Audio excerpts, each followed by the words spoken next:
Alrighty.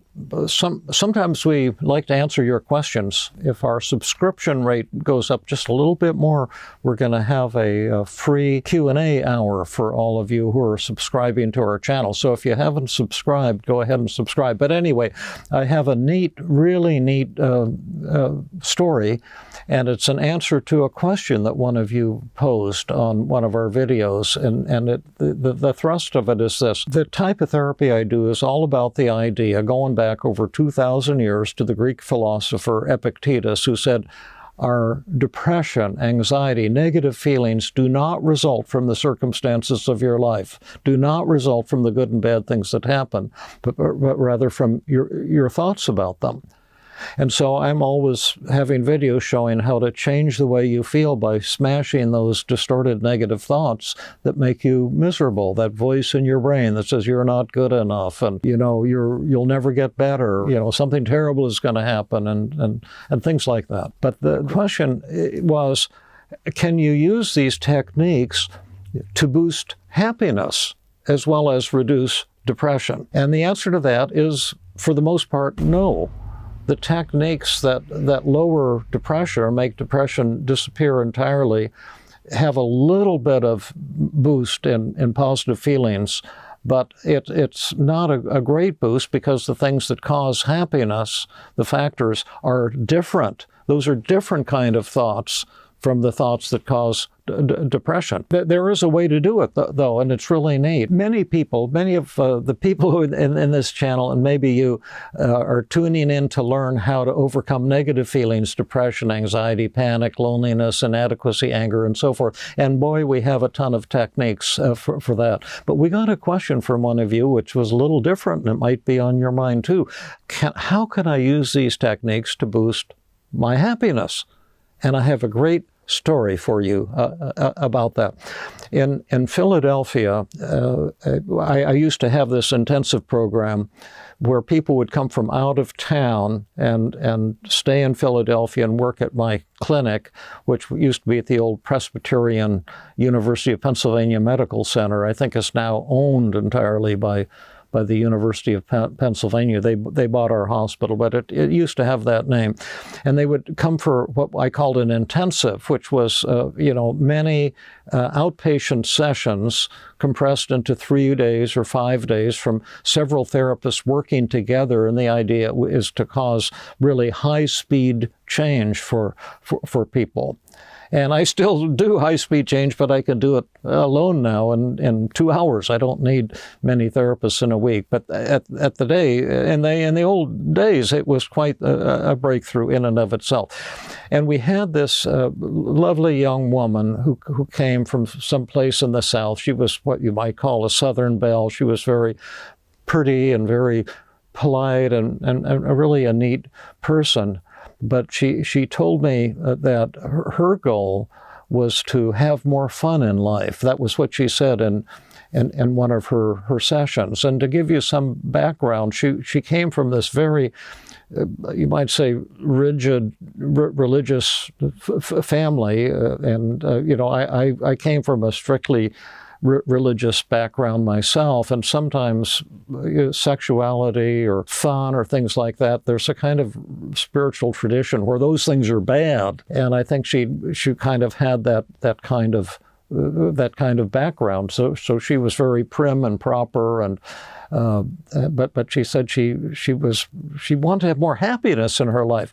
Now, when I'm working with people, I always do this technique called be specific. Get out of the clouds of abstraction.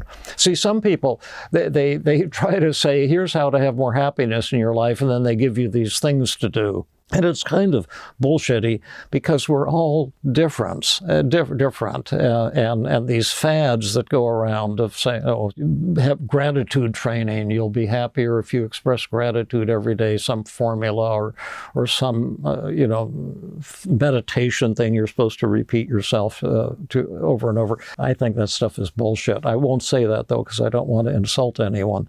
But at any rate, it's all in your thoughts and your feelings. What do you tell yourself that's making you unhappy or depressed? And so I said so I like to say be specific. What in this case, you say you want to have more fun in life. So I said to her, well, let's get specific. What day of the week would you like to have more fun? When would you like to have more fun? What are we talking about? And she said, well, I'd like to have more fun today. I said, okay, now what would be your idea of having more fun today? What's the hang up? What's the thing that's bugging you? What's getting in the way of having happiness today? What are you going to be doing today that you'd like more happiness? And she says, well, on the commuter train to New York tonight. So apparently she was going to take the train up to New York City and go to a play or something like that. And I said, okay, cool. Now, what would be your idea of having more fun on the train, the commuter train to New York? And she said, well, there'll be a compartment there where you can go and you can get like, coffee or soda or something. And there are always people, it's like being in a bar kind of, and there's all these, cute guys hanging around there on the commuter train. And I think, my idea would be to have more fun would be like flirting with some cute guys and, having some fun kind of like that. And I said, well, sure, but what's getting in the way? I mean, why don't you go ahead and do that? And she says, and then now here's where the catch comes. She has all these thoughts that she shouldn't do that. Like, oh, if I do that, people will think I'm kind of a slutty woman, and they'll look down on me, and I might not flirt properly, and I might make a fool of myself. And she had all of these negative thoughts. I said, let's write those down on a piece of paper. Now, I can arrange for you to have a lot of fun on that train, but are you sure that's what you want? She says, I'm really scared, but yes, that's what I want. I want to start having fun in my life. So I said, so let's imagine then, I'll show you a technique called the feared fantasy.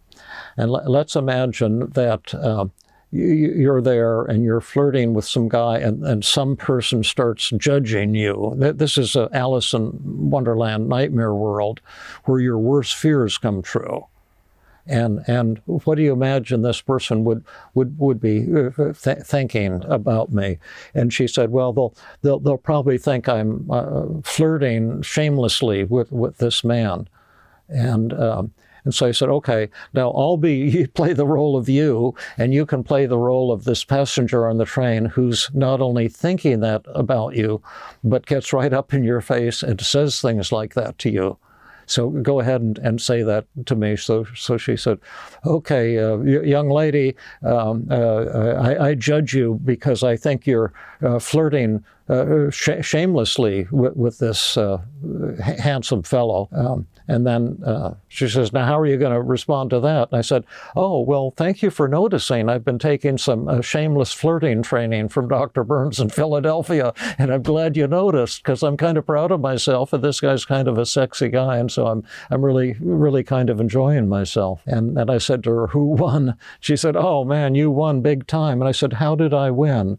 And she said, you won by accepting yourself rather than thinking you have to follow some rigid set of rules. And then we did a role reversal, and I said, oh, young lady, I see you're flirting with this guy. Are you hoping to get a date with him?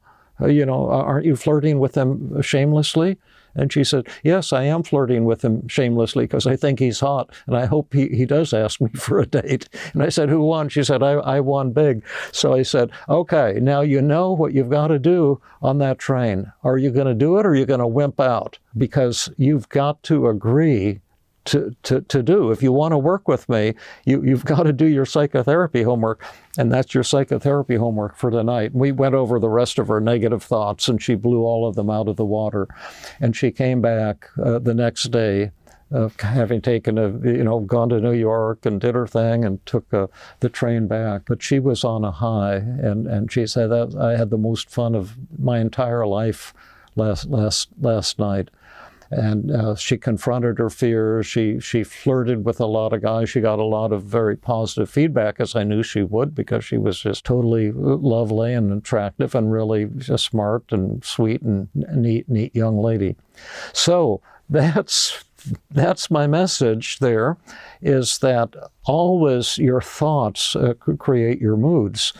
And if you're not having much fun in life, one of the reasons might be is that you're not doing things that would be really, really fun for you because your inhibitions are holding you back. And ask what you're telling yourself. I had another patient who said that, who was very depressed, and she said she was unhappy and there was nothing pleasurable in her life. And she said she never got together with friends anymore and didn't talk to friends on the phone. And I say, well, why don't you talk to friends on the phone? And she says, well, I never pick up the phone because I figure it's going to be some bad message. And I said, what did you used to like to do? And she said, oh, I used to love playing tennis. I have a friend, we used to play tennis, but I don't think she'd want to play tennis with me anymore. And I said, look at the messages that you're giving yourself.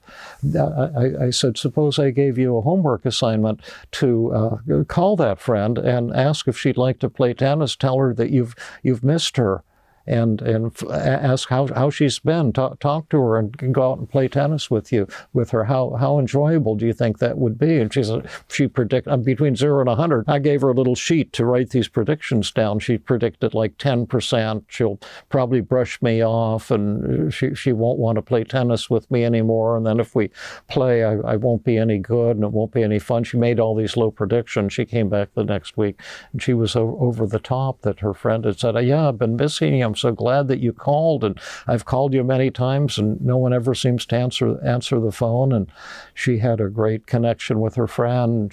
They had really fun playing tennis. So it's your thoughts that are holding you back. And so write down those negative thoughts, see what you're telling yourself, and when you change the way you think, you can change the way you feel. So that's it for today. It's kind of a trivial thing, I guess. But, the Dalai Lama said that, what's the purpose of life? He was asked, and he said, happiness is the purpose of life. Well, there is no one purpose of life, and Dalai Lama, like the rest of us, half the time he doesn't know what he's talking about. No insult, sir, but I don't know what I'm talking about half the time either.